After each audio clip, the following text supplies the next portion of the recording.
Good evening Akshar team. Good evening.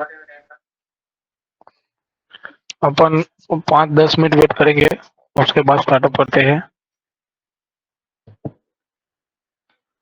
सभी engineer join हो रहे हैं।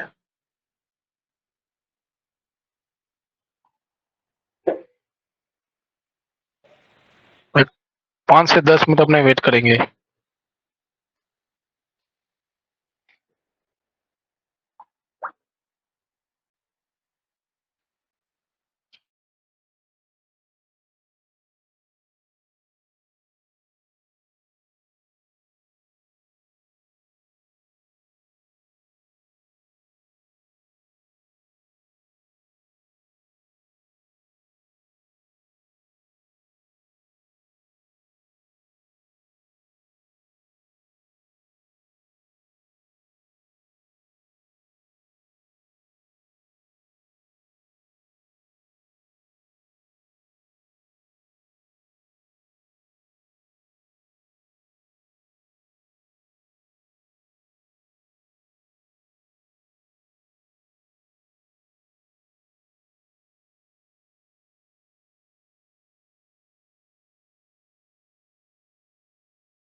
टॉपिक क्यों है?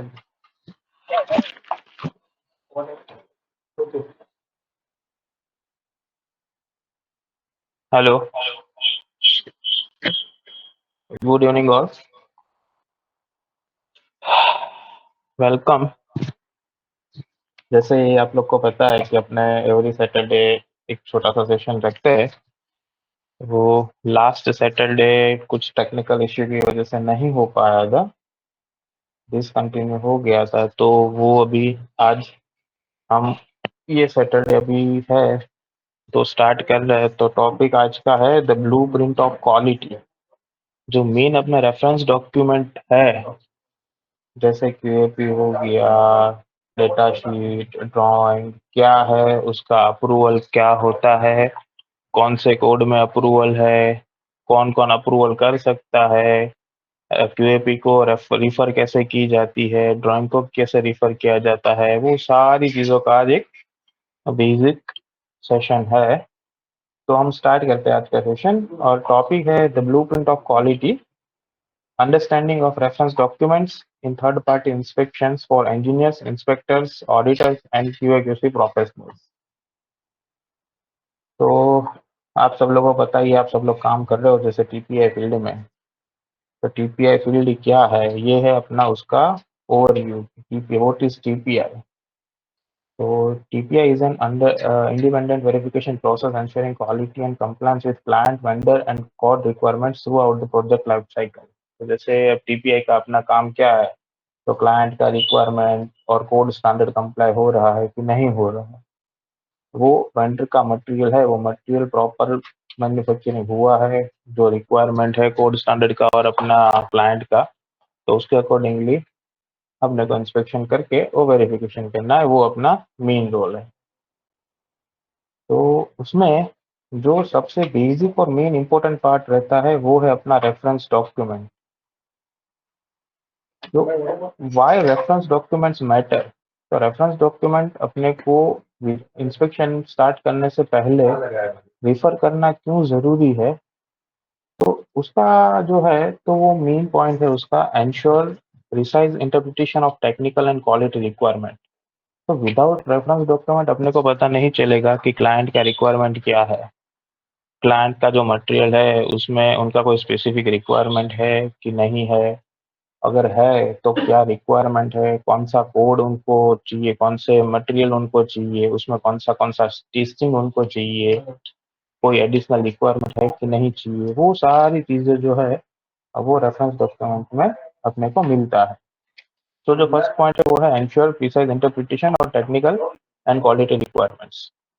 नेक्स्ट पॉइंट है maintain consistency in inspection protocols and reporting. अगर रेफरेंस डॉक्यूमेंट नहीं होगा, ठीक है, तो विदाउट रेफरेंस डॉक्यूमेंट कोई प्रोटोकॉल फॉलो नहीं होगा। तो अपना क्या है कि प्रोटोकॉल और जो रिपोर्टिंग है, वो रिपोर्टिंग को मेंटेन करने के लिए अपने को रेफरेंस डॉक्यूमेंट जरूरी है। विदाउट रेफरेंस डॉक्यूमेंट्स ना ही अपने इंस्पेक्शन कर सकते हैं और ना ही अपने रिपोर्ट बना पाते हैं। नेक्स्ट जो थर्ड पॉइंट है वो है serve as benchmarks for dispute resolution and compliance verification. जैसे बताया कि इंटरनेशनल कोड्स एंड स्टैंडर्ड से वो कंप्लाई कर रहे हैं कि नहीं कर रहे हैं, वो वेरीफाई करना है, उसकी वजह से अपने को रेफरेंस डॉक्यूमेंट का रिक्वायरमेंट पड़ता है। तो ये था बेसिक अपना टीपीआई का ओवरव्यू और रेफरेंस डॉक्यूमेंट क्यों इम्पोर्टेंट है वो। तो नेक्स्ट स्लाइड है, तो नेक्स्ट स्लाइड में अपने समझेंगे व्हाट इज आईटीपी, क्यूएपी और एसक्यूपी, और एक बोल सकते हैं वर्ड की एमक्यूपी। फिर है अपना ड्राइंग, तो ड्राइंग में हो गया पीएनआईडी एंड जीएडी, और इस नेक्स्ट आएगा डेटा शीट। तो अपने स्टार्ट करते हैं आईटीपी से। जैसे आईटीपी, क्यूएपी और एसक्यूपी, तो तीनों के जो है वो नाम अलग अलग है, लेकिन उसमें जो भी कंटेंट रहता है और उसका जो मेन पर्पज है वो सेम चीज है कि रिक्वायरमेंट क्या है, कौन सा टेस्ट हमको विटनेस करना है, कौन सा रिव्यू करना है, final stage, raw material stage, फिर dispatch stage, in process stage, जो है वो स्टेप बाय स्टेप वो उसमें मेंशन रहता है। जैसे रहा आईटीपी, तो आईटीपी में आप देख सकते हो कि define inspection stages, responsible partition, critical hold witness points. जिसका एग्जांपल अपन ले सकते हैं कि मटेरियल रिसीविंग, तो वो हो गया अपना रॉ मटेरियल। तो रॉ मटेरियल जब आता है तो रॉ मटेरियल स्टेज पे अपने को क्या रिव्यू करना है, क्लाइंट का क्या रिक्वायरमेंट है। काफी सारी जगह पे आपने देखा होगा कि रॉ मटेरियल में विटनेस लिखा होता है, काफी सारी क्यूपीज में रॉ मटेरियल में आर लिखा होता है, ठीक है। तो वो जो आर और जो है वो आर डब्ल्यू वो क्या है, तो जो रॉ मटेरियल है, तो बेसिकली कैसा होता है कि रॉ मटेरियल अपना हो गया जैसे पाइप्स, प्लेट्स, फिर बिलेट्स, वो सारी चीजें आती है रॉ मटेरियल में।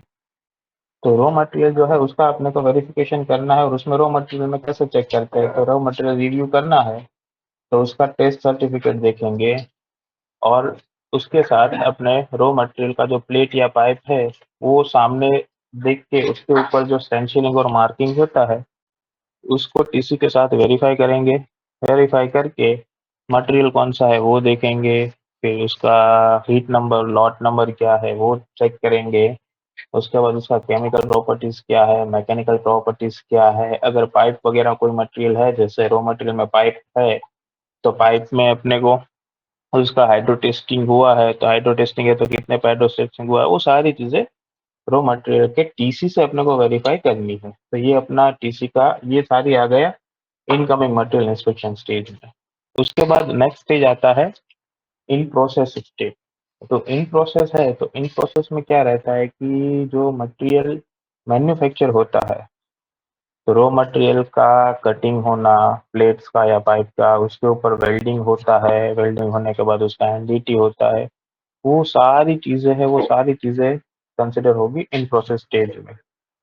उसके बाद है फाइनल इंस्पेक्शन। तो फाइनल इंस्पेक्शन में क्या होता है कि फाइनल इंस्पेक्शन है तो सब कुछ खत्म हो जाने के बाद मटेरियल रेडी हो गया, तो मटेरियल रेडी हो जाने के बाद जो जो भी टेस्टिंग होता है उसका विजुअल इंस्पेक्शन करते हैं, डायमेंशन वेरिफिकेशन होता है, फिर पेंटिंग चेक करते हैं, उसके बाद उसका हाइड्रो टेस्टिंग है, परफॉर्मेंस टेस्ट है, फिर न्यूमेटिक टेस्ट है, फंक्शनल चेक है, वो सारी चीजें है, वो सारी चीजें जो है उसको अपना बोलते हैं फाइनल इंस्पेक्शन में कंसिडर करते हैं।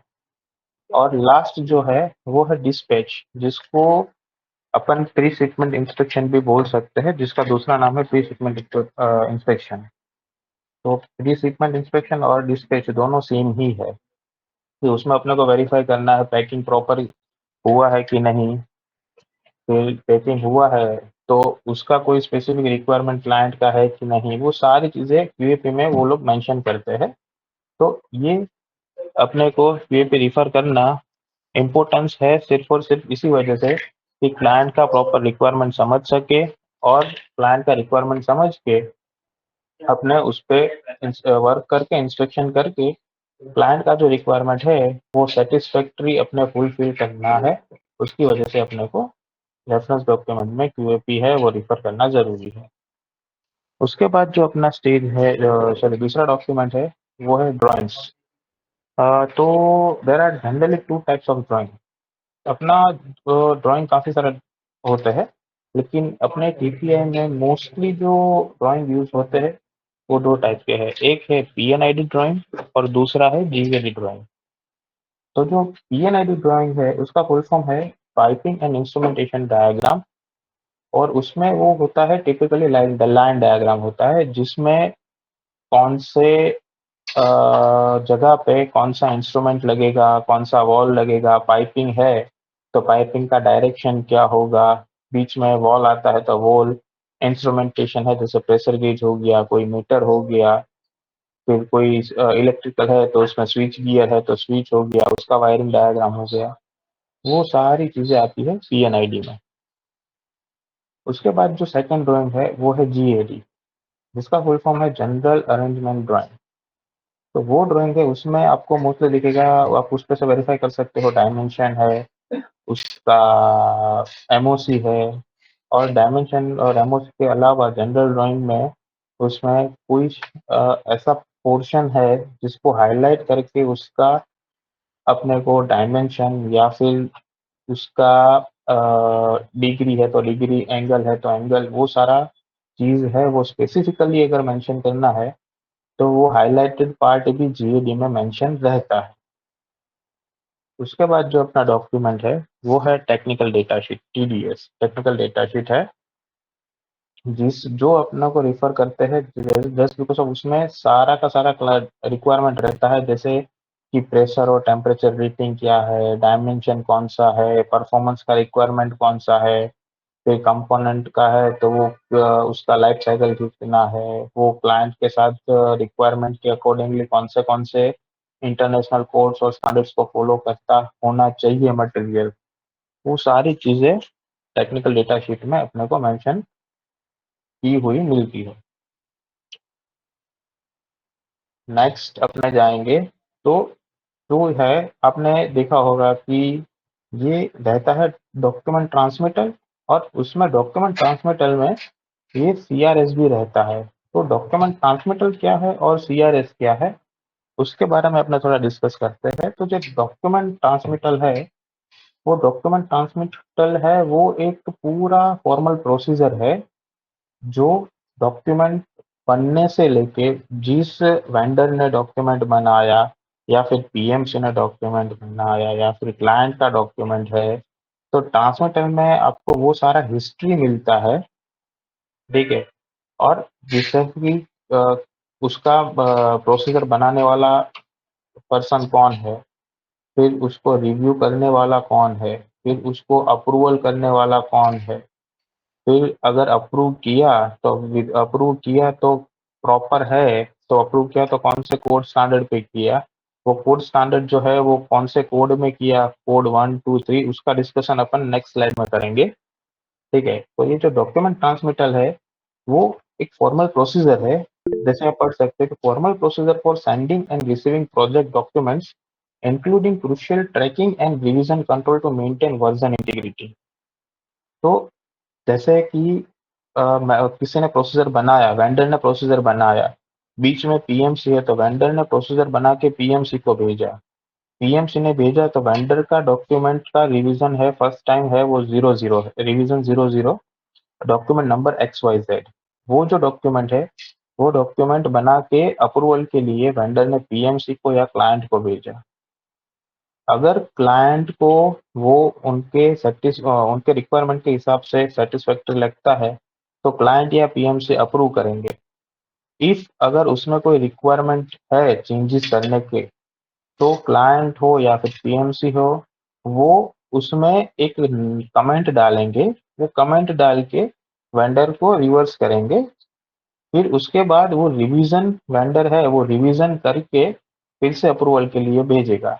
तो वो पूरा कितनी बार वेंडर ने भेजा, कितनी बार रिवीजन आया, वो पूरा का पूरा ट्रैक रिकॉर्ड है, वो ये प्रोसीजर से मेंटेन होता है। और वो जो सारी चीजें है कि कितना है, कौन से रिवीजन में कौन सा रिवीजन हुआ है, कि एग्जांपल ले लीजिए कि रिवीजन 0 था, उसके बाद रिवीजन 1 आया, तो रिवीजन 1 में क्या एडिशनल रिक्वायरमेंट ऐड हुआ है या फिर कोई रिक्वायरमेंट क्लाइंट ने निकाला है या फिर कोई चेंजेस किया है, तो वो उसके पास में लिखा रहता है। तो ये पूरा हिस्ट्री है, इसको अपना बोलते हैं डॉक्यूमेंट ट्रांसमिटर। और ये जो है वो सीआरएस जो आप पढ़ सकते हो, तो वो है कमेंट रिजोल्यूशन सीट, जो पार्ट है डॉक्यूमेंट ट्रांसमिटर का। जैसे मैंने आपको बताया कि उसमें कोई भी कमेंट अगर है वेंडर के बनाए हुए डॉक्यूमेंट पे, पीएमसी का और क्लाइंट का, तो उसका एक सीआरएस बनेगा और वो रिजोल्यूशन शीट में वेंडर लिख के सॉरी पीएमसी और क्लाइंट लिख के देगा कि ये रिक्वायरमेंट में अपना ये एडिशनल रिक्वायरमेंट है या इतना चेंज करना है। तो उसके सामने जब वेंडर रिवर्ट करेगा रिवाइज करके डॉक्यूमेंट, तो उसमें रिजोल्यूशन हुआ है तो क्या रिजोल्यूशन हुआ है और उसका क्या एक्शन लिया है, वो सारी चीजें उसमें ऐड करके उनको रिवर्स देंगे, तो वो होता है सीआरएस। अगर आप देखेंगे, आप इंस्पेक्शन करते हो तो उस टाइम पे आपको पता चलता है ये काफ़ी सारे अप्रूव्ड डॉक्यूमेंट्स में आपको टाइटल पेज मिलेगा, उसके बाद सीआरएस मिलेगा, सीआरएस के बाद अप्रूव्ड क्यूएपी होगा, अप्रूव्ड क्यूएपी के बाद अप्रूव्ड ड्राइंग्स होंगे, ड्राइंग्स के बाद उसका डेटा शीट रहेगा। तो ये जो पूरा का पूरा लॉट है, ये पूरा बंच को अपने बोलते हैं डॉक्यूमेंट ट्रांसमिटर। तो ये था डॉक्यूमेंट ट्रांसमिटर और सीआरएस। नेक्स्ट अपने जाएंगे तो types of drawing and their applications. तो ये जो अपने ड्राइंग्स है, जैसे बताया कि ड्राइंग्स दो टाइप के होते हैं, पीएनआईडी एंड जीएडी। पीएनआईडी का फुल फॉर्म है पाइपिंग एंड इंस्ट्रूमेंटेशन डायग्राम।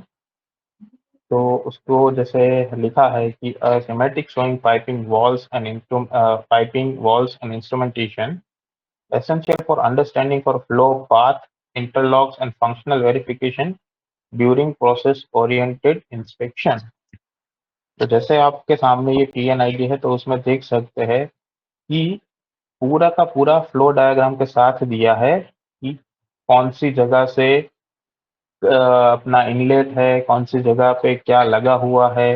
जैसे आप यहाँ पे देख सकते हो कि यहाँ से है तो ये वॉल का डायग्राम दिया हुआ है, ये स्टीनर है तो स्टीनर का डायग्राम दिया हुआ है, ये ड्रेन पाइप है, ये प्रेशर डिफरेंशियल प्रेशर गेज है, ये प्रेशर गेज है, यहाँ पे ड्रेन पाइप दिया हुआ है, तो ये जो है पूरा का पूरा ये है पीएनआईडी है, जिससे अपने को फ्लो डायरेक्शन पता चलता है और फ्लो डायरेक्शन के साथ-साथ में अपने को ये भी पता चलता है कि कौन-सी जगह पे कौन-सा इंस्ट्रूमेंट या फिर वॉल्व लगा होना चाहिए। तो ये है अपना बेसिक पीएनआईडी।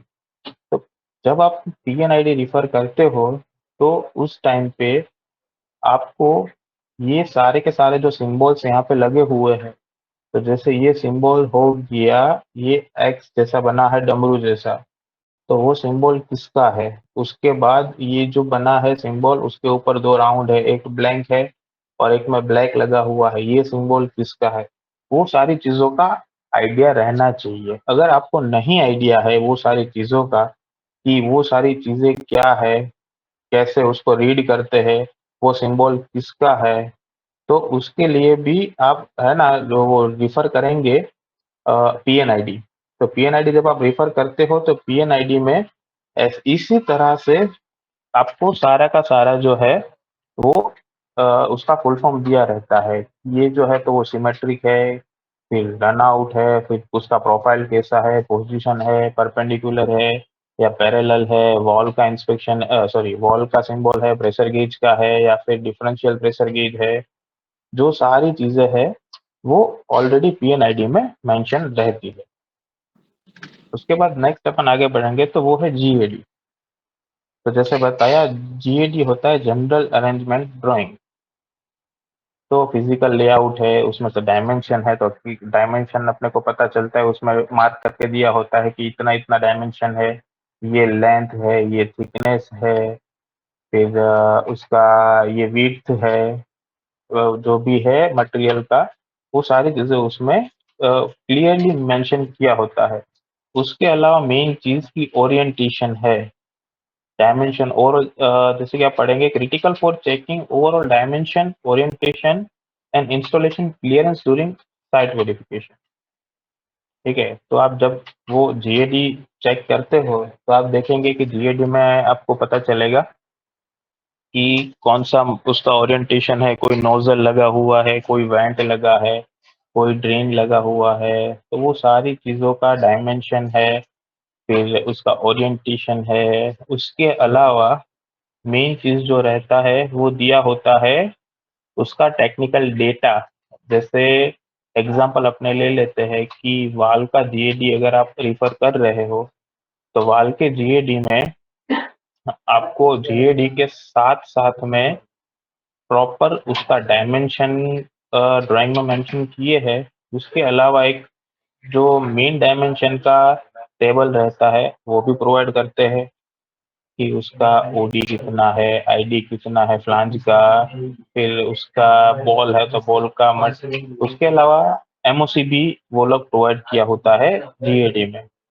तो एमओसी में वाल्व का लेते हैं तो बॉडी मटेरियल क्या है, फिर साइड पीस है तो साइड पीस का मटेरियल क्या है, बॉल वाल है तो बॉल का मटेरियल क्या है, उसमें सील लगेगा तो वो गैस्केट का मटेरियल क्या है, सील का मटेरियल क्या है, सीट का मटेरियल क्या है, वो सारे के सारे मटेरियल्स है तो अपने को एमओसी में जो है वो एमओसी साथ में जीएडी के साथ दिया होता है। उसके अलावा एक एडिशनल जो रिक्वायरमेंट देते हैं वो है उसका टेस्टिंग।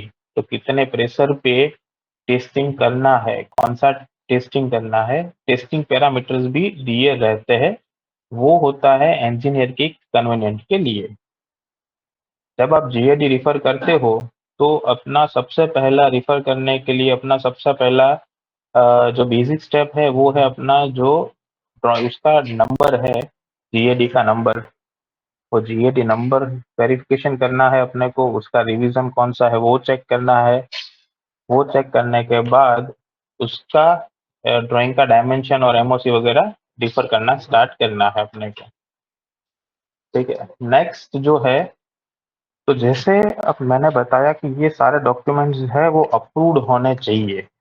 तो आपको ये चीज़ पता होना चाहिए as a independent third party inspector कि डॉक्यूमेंट अप्रूव तो है लेकिन कौन से कोड में अप्रूव है और कौन से कोड के डॉक्यूमेंट्स अप्रूव ये कौन से कोड में अप्रूव हुए डॉक्यूमेंट को अपने यूज कर सकते हैं इंस्पेक्शन के लिए। तो जैसे आपको पता होगा कि डॉक्यूमेंट अप्रूवल के 3 कोड्स में डॉक्यूमेंट्स है, वो डॉक्यूमेंट्स 3 कोड में अप्रूव होते हैं, कोड 1, कोड 2 एंड कोड 3। तो एज ए इंस्पेक्टर अपना ये जो मेन ड्यूटी है वो ये भी रहना चाहिए कि ये जो अपने पास डॉक्यूमेंट आया है वो डॉक्यूमेंट अप्रूव है या नहीं, वो तो अपने ने चेक कर लिया, लेकिन वो कौन से कोड में अप्रूव है वो चेक करना अपना ड्यूटी है। और जो भी डॉक्यूमेंट आप यूज करते हो वो है कोड 1 में अप्रूव होना चाहिए। जैसे कोड 1 है तो वो है फाइनल, मतलब फाइनल अप्रूवल, कि जो अगर कोड 1 में अप्रूव है डॉक्यूमेंट तो वो डॉक्यूमेंट कंस्ट्रक्शन के लिए या फिर मैन्युफैक्चरिंग के लिए या फिर इंस्पेक्शन के लिए मटेरियल रेडी है, अभी अपना उस पर वर्कआउट कर सकते हैं, ये दिखाता है कोड 1।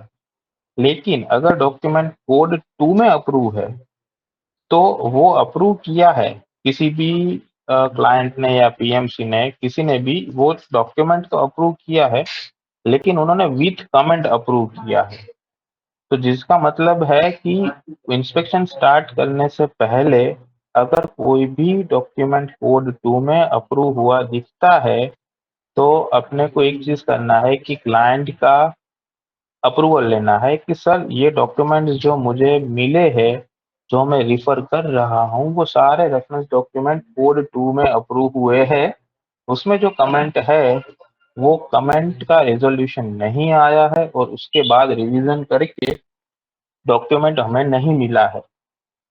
तो कोड 1 है वो फाइनल अप्रूवल के लिए है, जिसके बाद अपने उस पे उसके बेस पे इंस्ट्रक्शन कर सकते हैं। कोड 2 अप्रूवल है, वो कोड 2 अप्रूवल है, वो कोड 2 अप्रूवल हो गया कि डॉक्यूमेंट अप्रूव है लेकिन उसमें कमेंट है, वो रिजॉल्व करके उसको रिवाइज करके फिर से अप्रूव करवाने का रिक्वायरमेंट है। और जो तीसरा आया कोड 3, तो कोड 3 मतलब क्या हो गया कि वो डॉक्यूमेंट अप्रूव कोड 3 में जब होता है तब उसमें मेजर चेंजेस का रिक्वायरमेंट है। तो वो मेजर चेंजेस है तो वो अगर कोड 3 में अप्रूव है तो उसमें या तो कोड 3 में डॉक्यूमेंट अप्रूव तभी होता है या जब क्लाइंट का रिक्वायरमेंट हो कि सिर्फ और सिर्फ डॉक्यूमेंट रिव्यू ही करना है, उस टाइम पे कोड 3 में डॉक्यूमेंट अप्रूव होता है।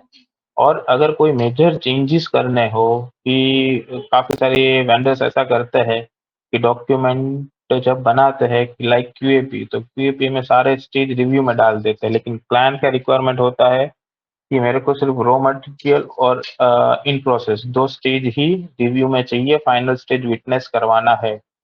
तो उस टाइम पे जब वेंडर अप्रूव करेगा, वेंडर जब डॉक्यूमेंट सबमिट करेगा तब जो भी क्लाइंट है या पीएमसी है या फिर कोई भी ऑथराइज्ड एजेंसी है वो डॉक्यूमेंट अप्रूव करके देगी, लेकिन वो करेगी कोड 3 में। तो उसके बाद कोड 3 वाला अप्रूव डॉक्यूमेंट है वेंडर के पास आएगा, उसमें जो भी मेजर चेंजेस करना बोला है वो चेंजेस करेंगे, उसके बाद देंगे अप्रूवल के लिए। और उसके बाद भी अगर क्लाइंट का कोई रिक्वायरमेंट रहा और चेंजेस आया तो वो कोड 2 में अप्रूवल हुआ और उसका रिजोल्यूशन करके फिर कोड 1 में अप्रूवल हुआ, तो वो डॉक्यूमेंट अपने यूज कर सकते हैं। ठीक है, तो ये हो गया कौन सा अप्रूवल है क्या नहीं कर। नेक्स्ट है कि कौन अप्रूव कर सकता है, कौन ऑथोराइज्ड है डॉक्यूमेंट अप्रूव करने के लिए। तो डॉक्यूमेंट अप्रूव करने के लिए ऑथोराइज है ऑनर, जो भी एंड यूजर रहेगा वो एंड यूजर है, वो एंड यूजर है वो ऑथराइज्ड है। उसके बाद कोई पीएमसी रहता है, प्रोजेक्ट मैनेजमेंट कंपनी। तो प्रोजेक्ट मैनेजिंग कंपनी है, कंसल्टेंसी है, कि वो जो है वो अप्रूव है तो वो भी चलेगा। और तीसरा है ऑथराइज्ड इंजीनियरिंग कंसल्टेंट, कोई ऐसी कंसल्टेंसी है जिसको क्लाइंट ने अप्रूव किया है, जस्ट बिकॉज वो करेंगे क्लाइंट का काम सिर्फ और सिर्फ डॉक्यूमेंट अप्रूवल का। तो ये जो 3 है वो 3 पार्टीज है, वो 3 पार्टीज डॉक्यूमेंट अप्रूव कर सकती है। तो ये कोड 3 से लेके कोड 1 तक जो भी प्रोसीजर होगा वो अप्रूवल का प्रोसीजर है, वो प्रोसीजर अपना जो है वो उसका रिकॉर्ड रहेगा, वो होगा डॉक्यूमेंट ट्रांसमिटल में। और उसके ड्यूरेशन में कौन सा रिक्वायरमेंट एडिशनल दिया है, कौन सा हटाना है, वो सारा रिकॉर्ड रहेगा CRS में। तो ये अपना पूरा लिंक होता है डॉक्यूमेंट ट्रांसमीटर से, ठीक है। तो नेक्स्ट जो है वो नेक्स्ट है अपना इंटरप्रेटिंग रेफरेंस डॉक्यूमेंट्स। तो जैसे मैंने आपको बताया कि अपने को क्या क्या वेरीफाई करना है, तो मैंने जैसे बोला कि ड्राइंग नंबर है, वो सारी चीज़ें है वो। तो ड्राइंग नंबर कहाँ पे लिखा होता है, उसका रिवीजन कहाँ पे लिखा होता है, तो वो जो एरिया है, वो जो टेबल है, उसको बोलते हैं टाइटल ब्लॉक। तो जैसे आप पढ़ेंगे कि begin by checking the title block for essential information, revision number, date of issue and drawing number to ensure you have the latest version, ठीक है। तो जैसे अपने को मैंने बोला कि सबसे पहला आपका जो रहेगा अपना ड्यूटी, तो टाइटल ब्लॉक चेक करना है कि टाइटल ब्लॉक में डॉक्यूमेंट का जो भी डॉक्यूमेंट नंबर है, उसका लेटेस्ट रिवीजन कौन सा है, कौन सा अप्रूवल डेट है, वो सारी चीज़ें हो गई टाइटल ब्लॉक में। फिर जैसे मैंने पहले ही बताया कि PNID, तो PNID के लिए सेकंड चीज़ है क्या, तो बोले लेजेंड्स एंड सिंबल्स, ठीक है। तो सिंबल्स है तो जियोग्राफिकली कौन सा सिंबल है, फिर ये अपना टेक्निकल सिंबल है तो वो कौन सा सिंबल है, वाल है या इंस्ट्रूमेंट है या पाइप है या गास्केट है। कई जगह पे आपको पता होगा कि पाइप का लेंथ जो है वो बहुत ज़्यादा लंबा होता है, जो पॉसिबल नहीं है PNID में दिखाना कि पूरा वो लेंथ दिखा सके। तो उसके लिए एक सिंबल आता है जो क्रॉस करके बीच में कट करके वो सिंबल दिखाते हैं, जो सिंबल है वो सिंबल अपने को दिखाता है कि ये पाइप का लेंथ तो उन्होंने लिखा रहेगा, वो प्रॉपर जितना लेंथ रहेगा वही लिखा रहेगा, ठीक है। तो उसके लिए वो शॉर्ट में दिखाने के लिए उसका सिंबल यूज होता है। तो ये सारे जो सिंबल्स वगैरह है वो कौन से सिंबल कौन सा है, वो उसके लिए आपको जैसे जैसे इंस्पेक्शन करेंगे, साथ साथ में अपने आप को वो खुद सेल्फ लर्निंग करना पड़ेगा कि ये सिंबल है तो ये प्रेशर गेज का है या डिफरेंशियल गेज का है या टेम्परेचर गेज का है। फिर वॉल है तो कौन सा वॉल है, ये उसमें भी सारे के सारे अलग सिंबल रहते हैं। बॉल वॉल का सिंबल अलग, गेट वॉल का सिंबल अलग, ग्लोब वॉल का सिंबल अलग, फिर गास्केट है तो उसका सिंबल अलग, फिर फ्लांज है तो फ्लांज का सिंबल अलग।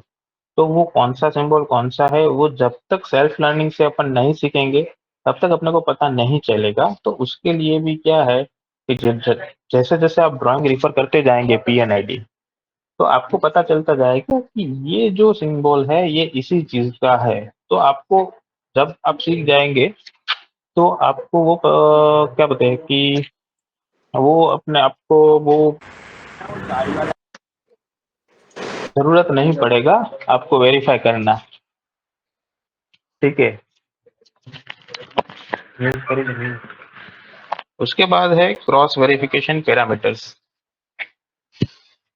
तो validate key parameters by cross referring with data sheet and purchase order to confirm consistency and accuracy of specification. तो उसके लिए अपने को क्रॉस वेरीफाई करना है कौन से पैरामीटर्स और किसके साथ। तो क्रॉस वेरिफिकेशन करने के लिए जो है वो PO परचेज ऑर्डर है क्लाइंट का। तो परचेज ऑर्डर से अपने क्लाइंट का रिक्वायरमेंट क्या है, कितना मटेरियल चाहिए, कितना क्वांटिटी चाहिए, वो सारी चीजें हैं, वो सारी चीजें अपने को इसमें पता चलेगी PO के साथ।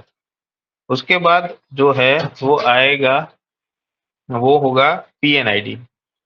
तो PNID में भी क्या क्रॉस वेरीफाई करना है, तो जैसे अपने को बताया कि कौन सा पाइपिंग का लेंथ है, तो कौन सी जगह पे कौन सा इंस्ट्रूमेंट लगा हुआ है वो। और तीसरा GAD, तो GAD से अपने वेरीफाई करेंगे उसका डायमेंशन, MOC, फिर मटेरियल, वो सारी चीजें करेंगे।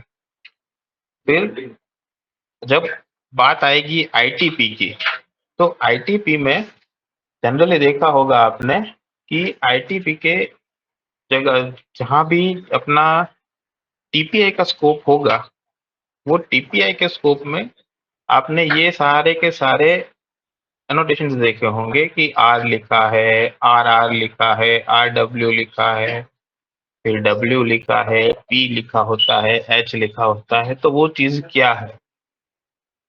तो आर और आर डब्ल्यू, ठीक है, वो दोनों रिव्यू। लेकिन जो आर है वो कैसा है कि अपना रहता है रिव्यू करना स्टेज। तो रिव्यू कैसे करते हैं? तो रिव्यू करने में कैसा होता है कि जो भी अगर कोई टेस्ट रिपोर्ट है या फिर कोई भी चीज है, तो वो अपने को रिव्यू करके किसी भी कोड या स्टैंडर्ड के साथ वो चीज मैच हो रही है या नहीं हो रही है, वो वेरीफाई करना है। जनरल प्रैक्टिस अभी ये हो चुकी है कि लोग रिव्यू मतलब एक ही मतलब समझते हैं। मैंने काफी सारे इंस्पेक्टर्स को देखा है कि रिव्यू मतलब एक ही चीज वो लोग करते हैं कि रॉ मटेरियल का टीसी रिव्यू करना है। तो बस वेंडर ने जो टीसी ऑफर किया, वो टीसी को एज इट इज स्टैम्प किया, उसके ऊपर आर लिखा, साइन कर दिया और डेट लिख दिया।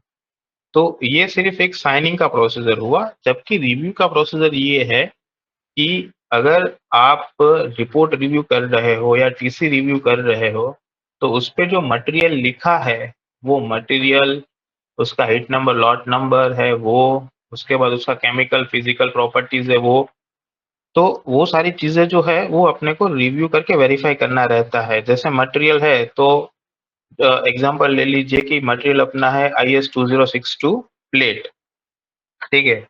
तो जब आप 2062 का प्लेट आप वेरीफाई करते हो उसका टीसी, तो उस टाइम पे आपको मटेरियल का ग्रेड कौन सा है, E 350 है, E 450 है, वो चीज आपको वेरीफाई करना होता है। और वो आपके स्टैंडर्ड के साथ मैच कीजिए कि ये मटेरियल है 2062 ग्रेड 350।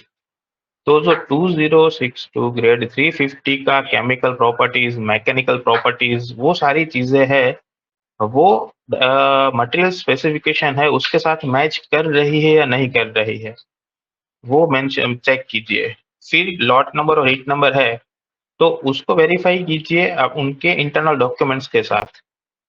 इनके इन प्रोसेस डॉक्यूमेंट में उन्होंने मेंशन किया होगा कि वो जो प्लेट उन्होंने कट किया है, जो यूज किया है, तो वो इन प्रोसेस इंस्पेक्शन में रिपोर्ट में लिखा होगा कि उसका हीट नंबर क्या था और प्लेट नंबर क्या था। तो वो भी वेरीफाई करेंगे अपन कि जो इंटरनल इंस्पेक्शन रिपोर्ट है, उसमें जो हीट नंबर लॉट नंबर लिखा है, वो हीट नंबर लॉट नंबर और टीसी में जो दिया है हीट नंबर लॉट नंबर, वो वेरीफाई हो रहा है कि नहीं हो रहा है वो, ठीक है। वो हो गया आपका रिव्यू का। वो सारे रिव्यू का प्रोसीजर ये रहता है। उसके बाद आप देखेंगे कि काफी सारी जगह पे RW लिखा रहता है। तो RW का मतलब हो गया रैंडम विटनेस। जब आप रैंडम विटनेस करते हैं अपने, तो मस्ट है कि यूएपी में जो क्वांटम ऑफ चेक रहता है, वो चेक करना रहता है कि RW लिखा है तो क्लाइंट का रिक्वायरमेंट रैंडम विटनेस के लिए क्या है। क्लाइंट को 20% विटनेस चाहिए, 10% रैंडम विटनेस चाहिए, 5% रैंडम विटनेस चाहिए कि 2% चाहिए। अगर ये कोई भी नहीं लिखा है परसेंटेज, और अपने मटेरियल समझ लीजिए कि फास्टनर्स है जो ऑफर किए जाते हैं हजारों क्वांटिटी में, तो वैसी जगह पे उन्होंने एक अपना डायमेंशन स्टैंडर्ड है 2055, वो स्टैंडर्ड लिख दिया रहता है। तो वो आपको पता होना चाहिए कि IS 2055 है, वो कौन सा स्टैंडर्ड है, किसका स्टैंडर्ड है, और वो स्टैंडर्ड के अकॉर्डिंगली लॉट रहता है। तो लॉट के अकॉर्डिंगली कितने से कितने का लॉट है, तो उसमें से कितना क्वांटिटी अपने को विटनेस करना है। तो जब आप रैंडम विटनेस करते हो, तब रैंडम विटनेस में आपको ये चीज जरूरी है चेक करना कि क्वांटम ऑफ चेक क्या है। ठीक है, तो उसमें से आप जो भी ऑफर किया है वेंडर ने, उसमें से रैंडमली आपको जो भी मटेरियल में विटनेस करना हो वो आप कर सकते हैं। उसके बाद है विटनेस। तो ये हुआ अपना 100% विटनेस। तो जो 100% विटनेस है उसमें अपने को चेक करना है कि जो भी दिया है, जैसे डायमेंशन है, विटनेस दिया है, तो अपना मेन चीज ये है कि डायमेंशन अपने को 100% विटनेस करना है। 100% जितना भी मटेरियल ऑफर किया है वो सारे के सारे। फिर विजुअल इंस्पेक्शन करना है तो उसमें विजुअल में भी पूरा मटेरियल विजुअल करना है जितना भी दिया है। फिर हाइड्रो टेस्ट है, प्रेशर टेस्ट है, वो सारी जो चीजें है वो सारी करनी है अपने को विटनेस। ठीक है, उसके बाद है पी, परफॉर्म। कि जो परफॉर्म है तो परफॉर्म आपको क्या करना है, कैसे करना है। तो परफॉर्म में कैसा रहता है कि जब भी कोई भी डॉक्यूमेंट, अरे सॉरी, कोई भी मटेरियल लैब टेस्टिंग के लिए अपने को भेजना है, तो वो टाइम पे जो सैंपलिंग होगा, तो वो जो सैंपलिंग का प्रोसीजर रहेगा ना, तो सैंपलिंग के ड्यूरेशन में वो जो सैंपल कट होगा, तो वो कट अपने आंखों के सामने होगा। तो वो स्कोप रहता है टीपीआई का कि करवाए कट। तो ये जो परफॉर्म वाला स्टेज है, मोस्टली टीपीआई में अपने को परफॉर्म वाला स्टेज नहीं आता। मैं जो अभी आपको बोल रहा था कि ये जो आपका सैंपल कटिंग का स्टेज है जिसको बोलते हैं मटेरियल आइडेंटिफिकेशन और स्टैम्प ट्रांसफर करना, वो सारी चीजें है वो होल्ड स्टेज में आएगी, जो अपना होल्ड रहेगा उस पे। ठीक है, जैसे आप कीपी में देखेंगे तो जो रॉ मटेरियल आइडेंटिफिकेशन है उस पे आप काफी सारी जगह पे देखेंगे कि वहां पे एच लिखा हुआ है। फिर आईआरएन सबमिट करना वाला जो है उस पे लिखा है, तो उस पे होल्ड लिखा है। ठीक है, तो ये सारी चीजें हो गई अपनी, जो बेसिक आईटीपी का कौन से वर्ड को क्या फुल फॉर्म है और कैसे चेक करते हैं वो। फिर आएंगे अपन drawing symbols and example, machining symbol, surface finish वगैरह। तो सर यस, यस, सर जैसे कि आपने बात किया था IS 2062 की। हम्म, हाँ जी, जैसे उसमें सर मुझे जैसे सर उसमें टेंसाइल टेस्ट करना है। हाँ जी, IS 2062 में सर ये जो सैंपल है 6 मीटर लेंथ का सर सैंपल है, ठीक है। यस, हाँ हाँ, बताइए बताइए। तो सर मुझे जस्ट टेंसाइल पीस लेनी है, तो मुझे जो चैनल है उसमें कहाँ पे कट कर सॉरी, टेंसाइल के लिए। नहीं नहीं, आपकी आवाज थोड़ी कट करके आ रही है, बताइए आप।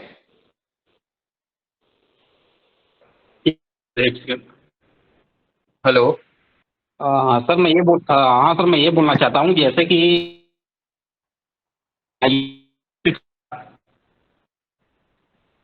सर सर आवाज आ रही है। हाँ बताइए, बताइए विवेक जी। सर मैं बोल रहा हूँ कि एक मेरा IS है सर 062, ठीक है। वो जो चैनल है सर, एक चैनल है 6 मीटर का, ठीक है।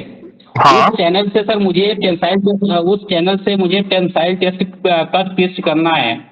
तो उस जो 6 मीटर का जो टेस्ट 6 मीटर का जो अपना ये लेंथ में चैनल है, तो वो हमको टेंसाइल के लिए कहाँ से कटिंग करनी पड़ेगी, कोई कहाँ भी से हम ले सकते हैं सैंपल के लिए। कोई भी सिंगल एंड से कर सकते हो, कोई भी एंड जो एंगल का कोई भी एंड रहेगा वो एंड से अपना सैंपल निकाल सकते हैं। सर फिंगर से भी निकाल सकते हैं। हाँ हाँ, निकाल सकते हैं। तो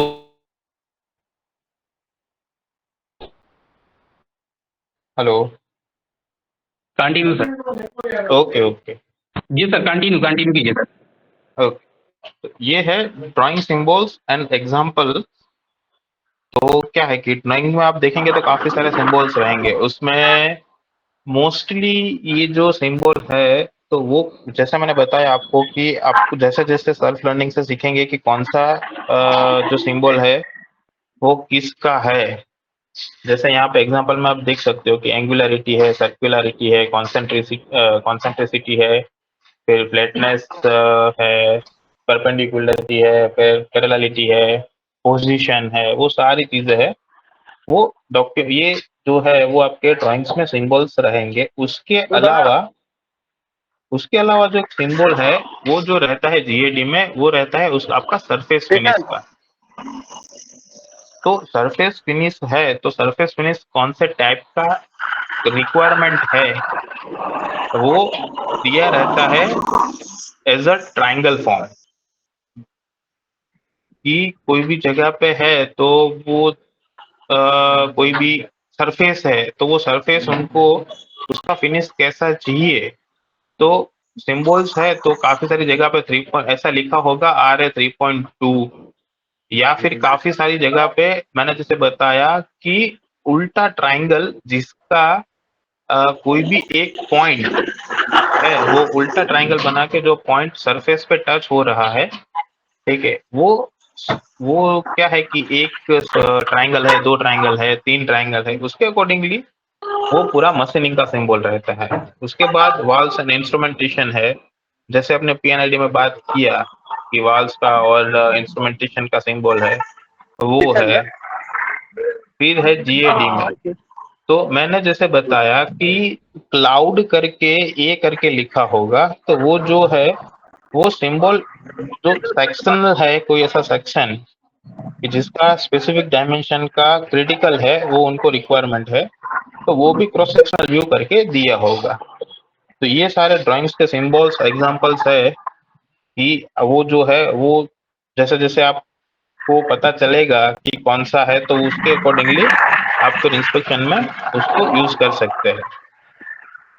ठीक है। उसके बाद जो अपने को इम्पोर्टेंट पैरामीटर्स है वो है एमओसी। तो जो एमओसी अपने वेरीफाई करते हैं, तो वो एमओसी मस्ट है कि वो जो क्लाइंट का प्योर रिक्वायरमेंट है वो और डेटा शीट के साथ मैच होना चाहिए। जो भी मटेरियल क्लाइंट का रिक्वायरमेंट है वो सारा का सारा मटेरियल है वो उसके साथ होना चाहिए। उसके बाद है टॉलरेंस। ये भी एक मोस्ट इम्पोर्टेंट पैरामीटर्स है कि जैसे कि कोई भी जगह पे है तो इंजीनियरिंग में आपको पता होगा कि विदाउट टॉलरेंस बहुत कम ऐसी चीजें हैं कि जिसको हम बोल सकते हैं कि जीरो टॉलरेंस मशीनिंग। ठीक है। तो जब भी मशीनिंग होता है कोई भी मटेरियल पे, तो उसमें माइनर तो माइनर टॉलरेंस रहता है। तो ये जो है वो मेन चीज है अपने को चेक करनी है कि टॉलरेंस प्लस में दिया है तो प्लस में कितना दिया है, प्लस और माइनस दोनों दिया है तो कितना है।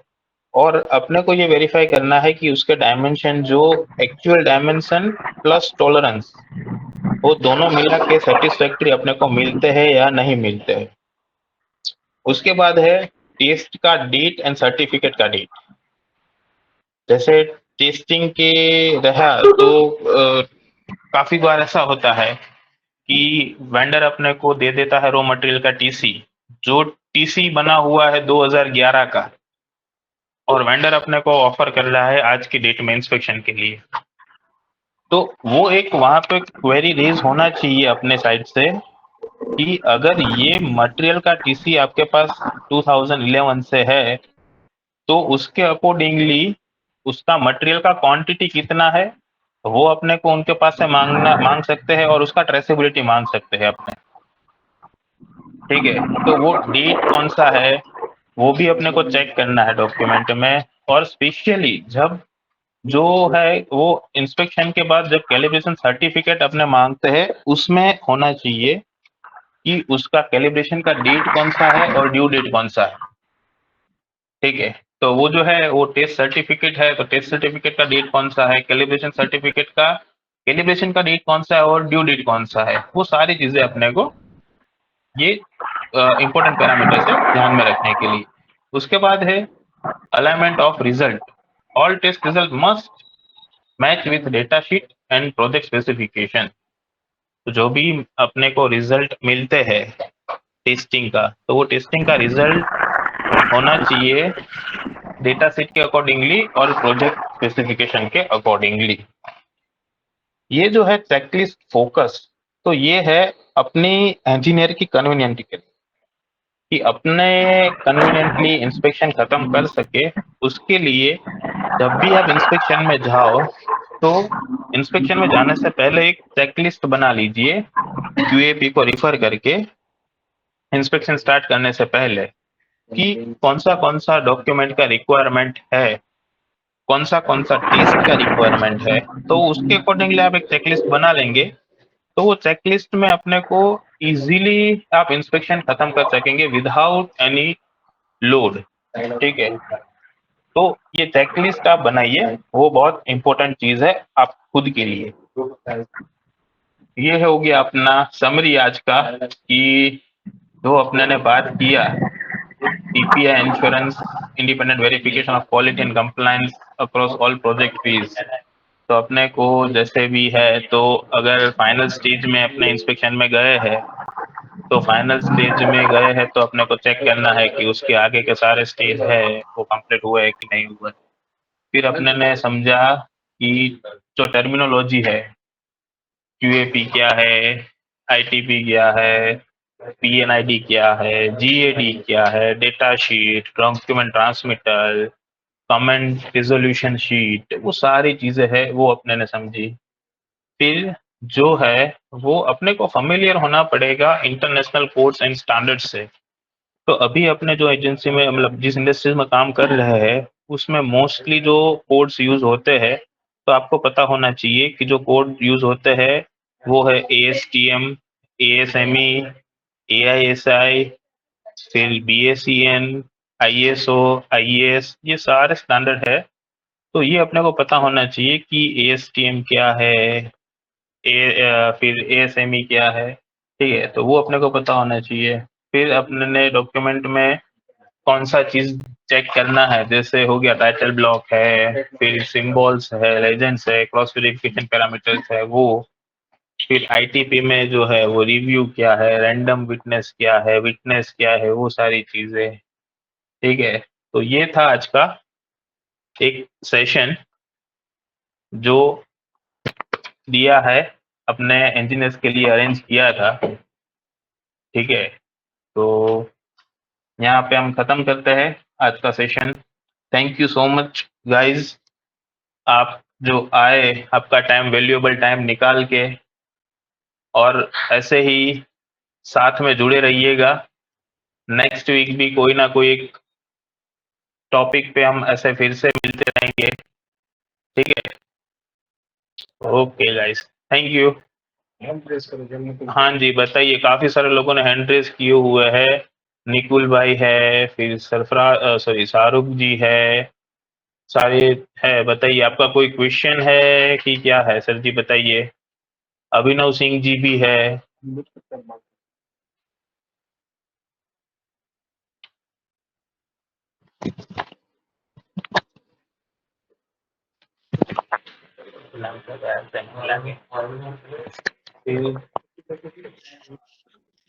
है किसी को कोई क्वेरी वगैरह? ना सर, બધું બરાબર છે, સારું છે। बताइए शाहरुख जी, कैसा चल रहा है अपना साइट?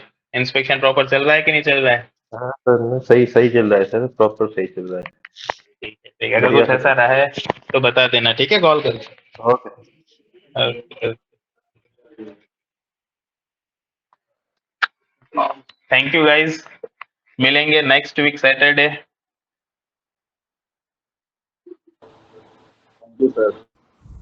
Okay, thank you.